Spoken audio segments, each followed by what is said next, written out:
KSHB 41 News reporter Emma James spoke to one of the doctors who traveled to Poland to get the supplies to those who desperately need it.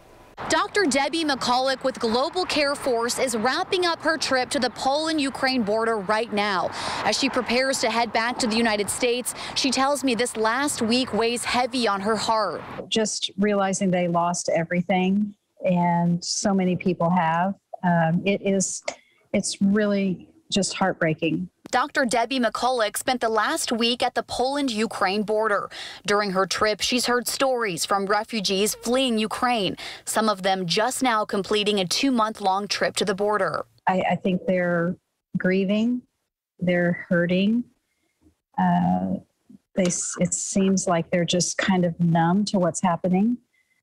It's a lot. Global Care Force typically mobilizes volunteers to send to communities in need. However, McCulloch says a hospital in Ukraine reached out asking for medical supplies.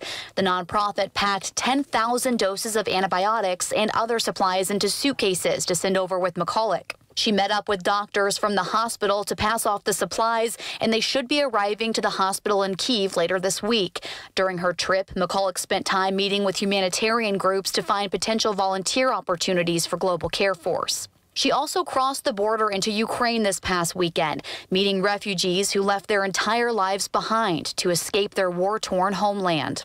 I think all those things are just very heavy, just realizing, that these are people just like you and I.